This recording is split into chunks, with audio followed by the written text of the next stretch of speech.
Hi guys, welcome back to another exciting chapter review of To Kill a Mockingbird. So for this one, I couldn't help right when I searched Myrna Tribe, this meme popped up. And I just loved it because I felt like it very accurately portrayed how the sewing circle and the women were with Aunt Alexandra and Scout when they were visiting. Click, there we go. So the Myrna tribe and Maycomb. So the ladies are sitting around and they're talking about the Myrna tribe and they're like, oh, these poor souls of Africa. And it's this really big sort of check your privilege moment because they're talking about how they're being saved and transitions to Christianity and things like that. And it transitions into them speaking about their servants, which, if you're familiar with the help or things like that, it's a really good example of the race disparity and how in the South, Alabama was, of course, very much a slave state back in the day. So post abolition, after slavery ended, a lot of the people of color and, the members of the Black community in the South went from being slaves to just servants, severely underpaid servants. Because even today, we do have a wage gap. White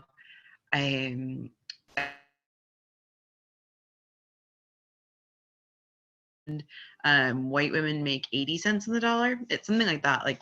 But it's if you look it up, there's a specific difference between racial disparity in wages and gender. So it's then it partially stems from slavery in the U.S. because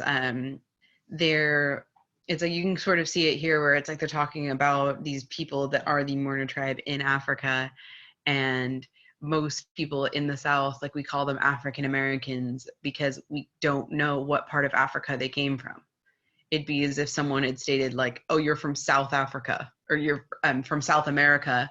And it's okay, what part of South America? Am I from Mexico? Am I from Chile? Where am I from? So it's a very big chunk of it because of that.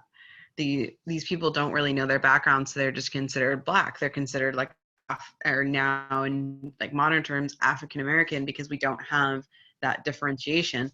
So it's sort of ironic that here they are speaking about these people of Africa, the Myrna tribe, and then relating them back to their servants who could they easily be descendants from these people or from their neighbors. And in the end, it's Aunt Alexandra who kind of makes these very sharp remarks. And then Atticus comes home and ends up taking Calpurnia because they find out that Tom Robinson's been shot. He was attempting to escape and he was shot. But not only was he just shot, he was shot 17 times. So there's a really big emphasis there of how many bullets were there, how many shooters were there, there's this really big presentation of malice and prejudice here where we're talking about how it's so good that these poor souls in Africa are being saved, where one poor innocent soul has just been shot 17 times. So if you guys would like to earn some extra credit, feel free to shoot me an email responding to why you think Atticus took Calpurnia with him to tell the family the news. Because he comes in and he does take Calpurnia.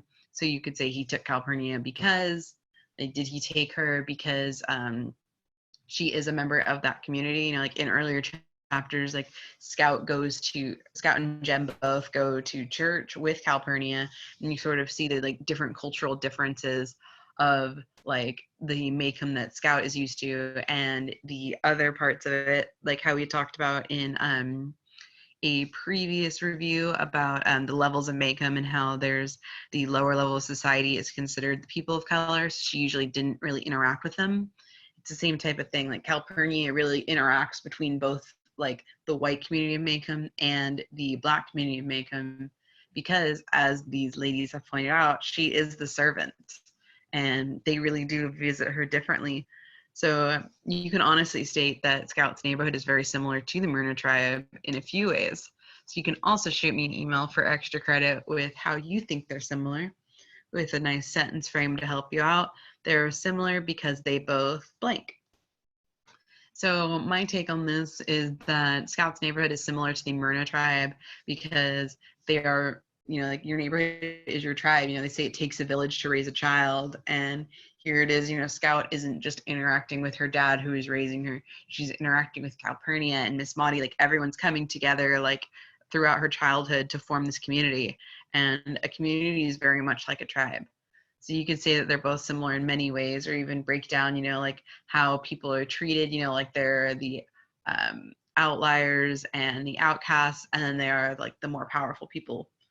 So I'm curious what you guys think about how the Myrna tribe is similar to Maycomb, and why you think Atticus took Calpurnia with him.